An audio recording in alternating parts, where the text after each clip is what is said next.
윤조 씨는 현재 후원금 사기 의혹 등 여러 혐의를 받고 있습니다. 예, 그 대표적으로는 예. 이제 후원금 사기 혐의가 가장 큰 죄가 예. 될 수가 있을 것 같습니다.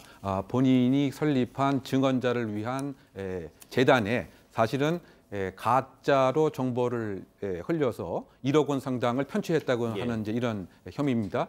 그래서 이를테면 그 수백 명이 10만 원에서부터 1,000원에서부터 그래서 사실은 도우려고 하는 증언자를 도우려고 하는 목적이었는데 사실은 이것은 허위의 사실을 이용한 사기의 그 혐의다. 이것이 그 첫 번째 그 혐의인 것이고요. 예. 그 두 번째는 그 명예훼손과 모욕의 그 혐의입니다. 그 책 출판과 그 관련돼서 예. 이제 김수민 그 작가와 서로 주고받은 그 카톡을 김 작가가 허위로 조작했다. 이렇게 얘기를 했지만 이것은 이제 그 사실이 아니라고 지금 고소가 이루어지고 있는 이와 같은 형태고요. 예. 또 그 명예도 훼손했다고 하는 이런 그 형태로 고소장이 지금 접수된 이런 상태인 거죠. 윤조 씨는 뭐 후원금을 돌려주려고 해도 뭐 돌려줄 상황이 아니다 이런 식으로 반론하고 있습니다. 네, 그렇습니다. 돌려주기 위해서는 실제로 보지 못하면 계좌이체 등의 방법을 취해야 하는데요. 네. 악플러들이 자신에게 악플만 쓰고 있고 개인정보를 알려주고 있지 않아서 네. 저도 이것을 돌려줄 수 없는 상황이다라는 주장입니다. 예. 물론 이제 후원금 사기 관련해서는 당시 이제 본인이 이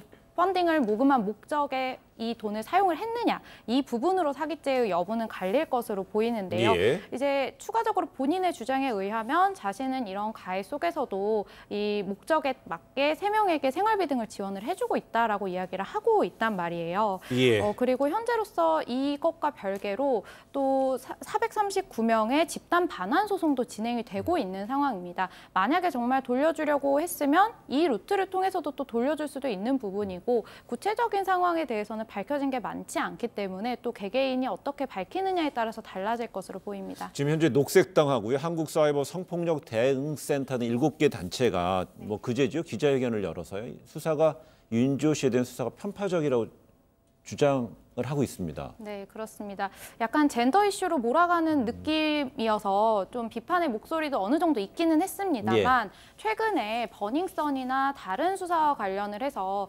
상대적으로 윤지호 씨의 혐의 사실은 굉장히 약한 데 비해서 좀 강제 수사가 지나친 것이 아니냐. 이것은 지금 젠더 이슈, 즉 여성에 대한 시민으로서의 보호를 하지 않는 그런 모양새가 아니냐라고 강도 높게 비판을 하고 있는 상황이고요.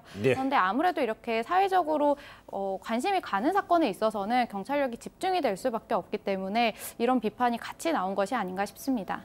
네, 그럼 마지막으로 이 교수님, 저기 캐나다에 거주하고 있는 윤지호 씨에 대해서 캐나다 당국 협조가 없으면 한국으로 어떤 강제 소환 사실상 현실적으로 어렵다고 봐야 되나요? 네, 사실은 그 캐나다 수사 당국의 의지가 상당히 중요하다고 생각이 됩니다. 그 인터폴 그 적색 수배라고 하더라도 인터폴이라고 단체가 사실은 그 190개국 이상이 임의로운 돕겠다라고 하는 이런 기구인 것이지 강제력이 있는 것은 이제 아닙니다. 따라서 얼만큼 캐나다 당국이 적극적으로 윤지호 씨를 체포를 해서 인도하려고 하는 의지가 있는가 이것에 달려 있고요. 그런데 또 이 과정에서 혹시 그 윤지호 씨가 법적인 불복을 하게 된다고 한다면 나는 여러 가지 이유 때문에 갈 수가 없다고 한다면 1년의 또 소송 절차를 거쳐야 됩니다. 그런 경우에는 우리가 생각하는 것 이상의 또 시간이 소요될 수가 있기 때문에 얼만큼 적극적으로 캐나다 당국에서 도와줄 것이냐.